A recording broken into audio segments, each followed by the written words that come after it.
Hoy leemos el Evangelio según San Marcos, capítulo 9, versículos del 2 al 10. En aquel tiempo, Jesús tomó aparte a Pedro, a Santiago y a Juan. Subió con ellos a un monte alto y se transfiguró en su presencia. Sus vestiduras se pusieron esplendorosamente blancas, con una blancura que nadie puede lograr sobre la tierra. Después se les aparecieron Elías y Moisés conversando con Jesús. Entonces Pedro le dijo a Jesús: Maestro, qué a gusto estamos aquí. Hagamos 3 tiendas, una para ti, otra para Moisés y otra para Elías. En realidad no sabía lo que decía, porque estaban asustados. Se formó entonces una nube que los cubrió con su sombra, y de esta nube salió una voz que decía: Este es mi Hijo amado, escúchenlo. En ese momento miraron alrededor y no vieron a nadie sino a Jesús, que estaba solo con ellos.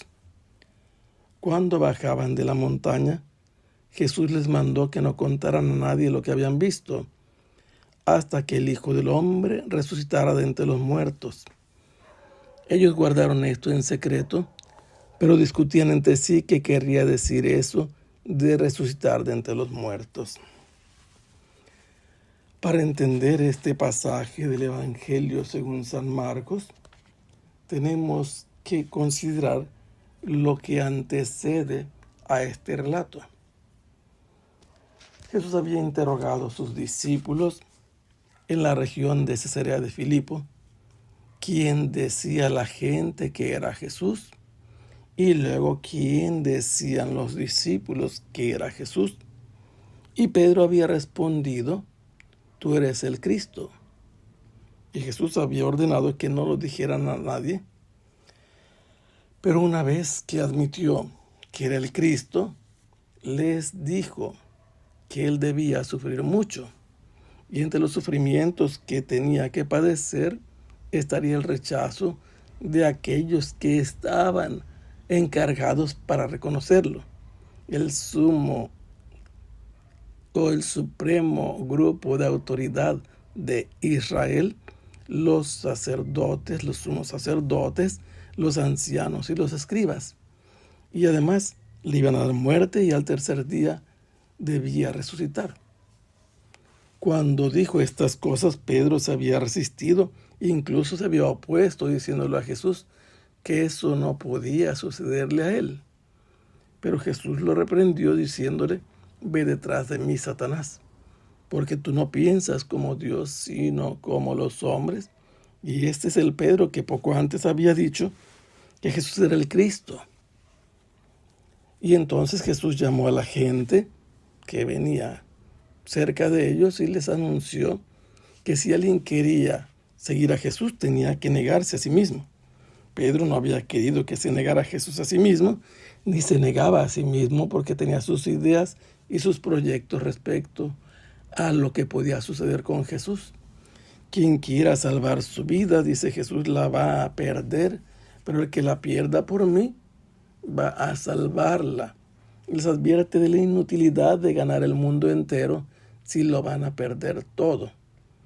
Y entonces Jesús anuncia algo en el futuro: quien en esta vida se avergüence de mí y de mis palabras, yo me voy a avergonzar de él cuando venga en la gloria del Padre y con los santos ángeles.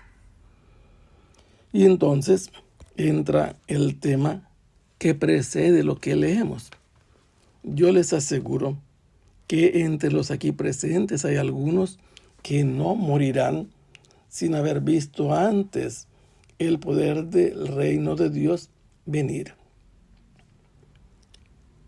De los allí presentes, Jesús 6 días después toma consigo a Pedro, a Santiago y Juan. Este trío de discípulos habían acompañado a Jesús a la casa de Jairo y fueron testigos de la resurrección de la hija de Jairo. Ahora van a acompañar a Jesús a donde Él los quiere llevar. Cuando estén en el huerto de los olivos, ellos junto con Andrés estarán escuchando la instrucción de Jesús acerca del fin del mundo, y a la hora de la oración intensa en el monte de los olivos, estos tres estarán muy cerca de Jesús. Ahora, Jesús toma a estos tres consigo, significa que deja a los 9, que completan los 12, y sube con ellos a un lugar aparte, a un monte alto. En la Biblia no dice en ninguna parte cuál es el nombre y de qué lugar se trata. Solo se describe como un monte alto. Y una vez que llegaron al lugar en la cumbre, sucedió que Jesús fue transfigurado ante la mirada de estos tres apóstoles.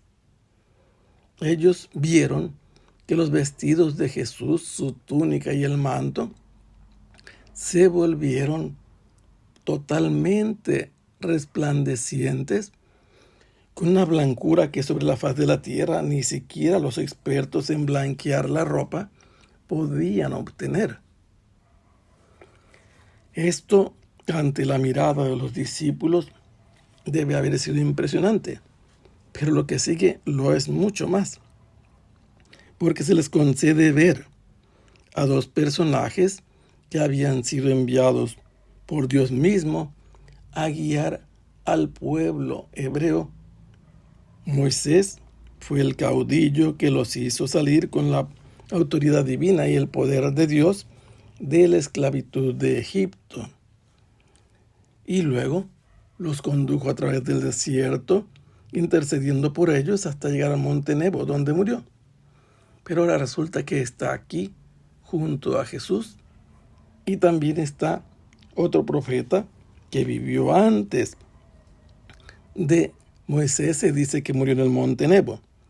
En cambio, de este profeta, Elías, se nos cuenta que fue llevado al cielo delante de la mirada de su discípulo Eliseo en un carro de fuego y que no murió. Lo cierto es que estos dos personajes están presentes y están vivos y conversan con Jesús largamente. Entonces Pedro, que está impresionado, hace una propuesta, es el espontáneo de los 12, y le dice a Jesús que convendría hacer allí 3 tiendas, una para Elías, otra para Moisés y otra para Jesús. Los 3 discípulos no las ocuparían tal vez, pero el tema es que no sabe lo que está diciendo porque están impresionados por el espectáculo del que son testigos. En ese momento se forma una nube y los rodea a todos. Y cuando la nube los ha cubierto con su sombra, resuena del interior de esa nube una voz. Y esa voz dice: este es mi Hijo amado. Está presentando a Jesús ante sus discípulos y les ordena: escúchenlo. Los discípulos, especialmente Pedro, recientemente se ha resistido a escucharlo, y escuchar significa también obedecer. Jesús ha anunciado que tiene que padecer y a Pedro no le parece que tenga que padecer. Debe escuchar al Hijo de Dios que está hablando desde la nube y además debe reconocerlo como Hijo amado de Dios. Es el Hijo único de Dios, es el Hijo amado, y él debe escucharlo, debe obedecerlo. De repente, cuando ellos voltean, ya no encuentran ni a Moisés ni a Elías. Solo está Jesús delante de ellos, solo. Y cuando se ponen a descender de la montaña, Jesús los instruye y les ordena que esto que ellos han vivido y experimentado ante sus miradas y sus oídos, lo tienen que guardar en secreto hasta un plazo bien determinado. Ellos podrán hablar de esta experiencia que han tenido, haber visto el reino de Dios venido con poder antes de morir. Ellos lo van a poder hablar cuando Jesús haya resucitado de entre los muertos. Pero los discípulos guardaban el secreto y no entendían qué significaba resucitar de entre los muertos y discutían sobre este tema. Que el Señor los bendiga. Hasta pronto. Sea alabado el Santísimo Sacramento.